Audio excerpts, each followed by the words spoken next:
Hey everyone, it's Will, Gamer Dad, with another video for you.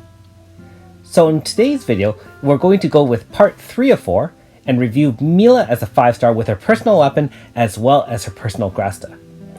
We'll do some little bit of gameplay and my overall 5-star review of her as well. So the most important question of all is she hot or not? Well, I'm going to be honest with you, I've always had a thing for women with long, blonde hair. Milla actually has a very interesting kit as a 5-star slash user that also has some magic capabilities. So you can see her VC here, type attack of all party members, 40% for 4 moves. So actually pretty offensive as a VC. And keep in mind, those are her moves we're going with, all non-elemental mind you. She also does have Resonance Art, which means whatever the most number of elemental moves done in that turn, she'll copy it and do an additional attack if she uses Cloud Pierce. And she also starts with 1 over limit, which is activated when she has less than 25% HP. So she has a really interesting kit, like I said. Her Whirling Assault is not bad at all. Slash single target and physical resistance 30%, stackable up to 3 times, which means 30, 45, and a total of 60% physical resistance down. Now, for those who have my waifu AS Suzette, you'll know that 60% increased physical resistance down is very, very useful for dealing a lot of damage on a physical team. So if you don't have one who already does that, she'll fit the bill right there. Splash is her only magic move, and it's useful for clearing out some lower end mobs. Pretty mana intensive, however, and it increases crit rate of her up to 100% for magic uses only for 3 turns, and increased damage based on user's power, so not based on int. So that's the unique part about it. I wouldn't see this being used in anything but mob clearing. I can't see it used in for example, water DPS team.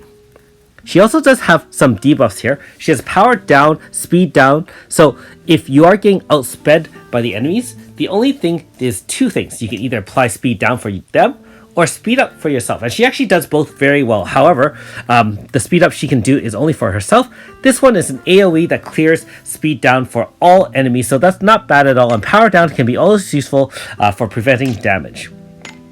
Now, her 2 signature moves are the Cloud Pierce, and this is where it gets a little bit complicated. She does a single slash enemy 2 times XL non-elemental, and she applies type resistance negative 45%. Sounds really good on an elemental team, right?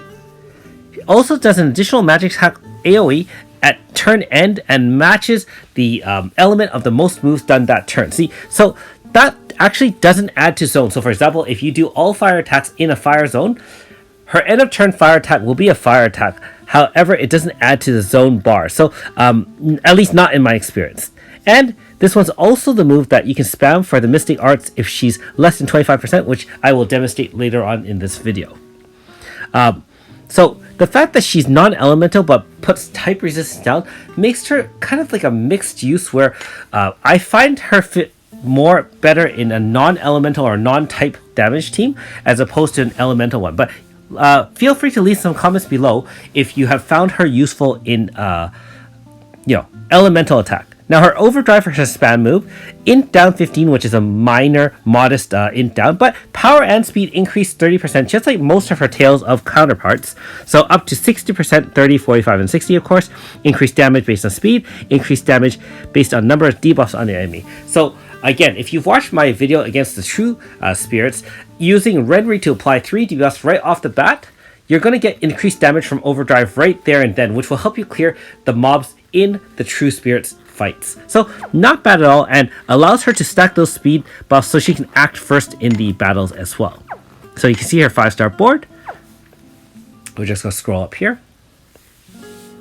Just like all her other counterparts, she has the personality Tales of as well as Sword.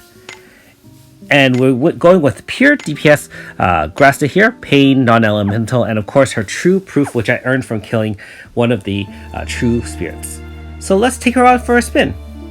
If you haven't already, make sure you like and subscribe to my channel, I really appreciate it. I also do have a Patreon account for those who want to support me this way. So first of all, let's demonstrate her magic splash move. Obviously clears out any enemies who are weak to water, which case we're in the purgatory area where there are fire type enemies. And her Cloud Pierce non-elemental attack does a moderate amount of damage, but is enough to end off some of these weaker mobs. I would say that overall, in terms of clearing, she's not the most powerful, at least in my experience. A lot of her other tails have seemed to do a lot more damage, but she's not all about damage. She's also definitely got some utility in having some extra magic end of turn attacks, some debuffs. She actually has a heal of sorts as well, which I'll demonstrate in one of the boss fights as well.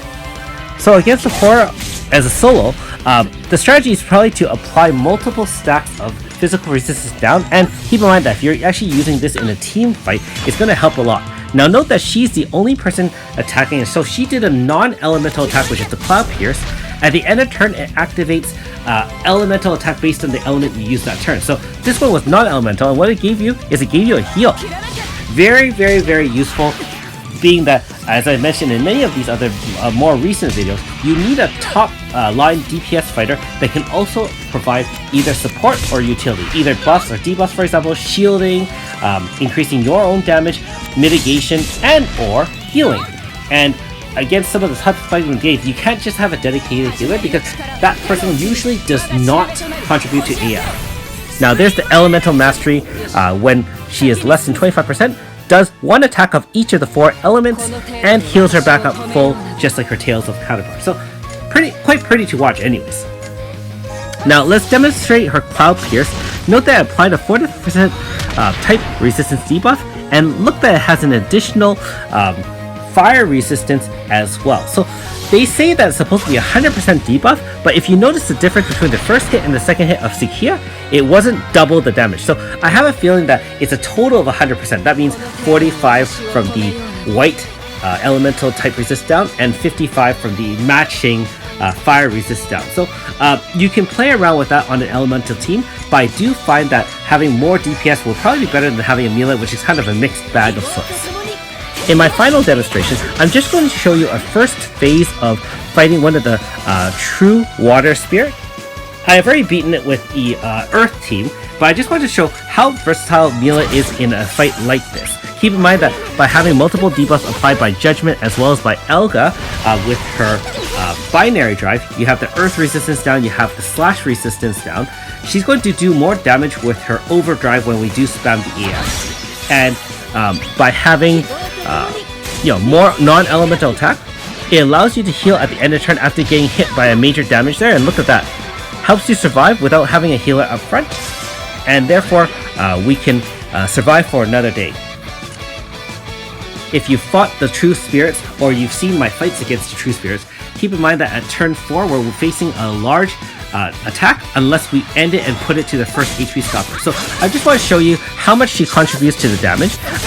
She doesn't do a lot of damage, however she still can do some AoEs, and so you don't have to concentrate your attacks on the mob.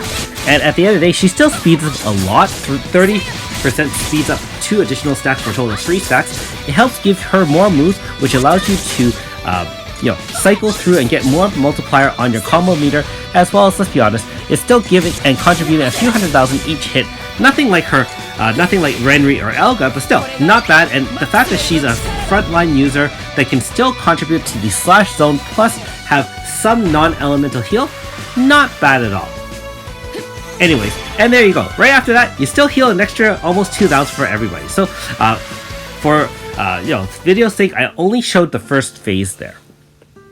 Anyways, in conclusion, not really sure what to feel about Milla. I mean, she's got definitely some utility. I think I will definitely use her in slash zone units, especially if I need a frontline unit that can heal as well.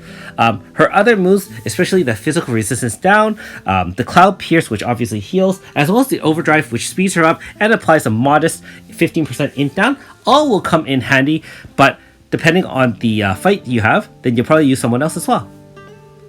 Thanks for watching! We'll see you next time.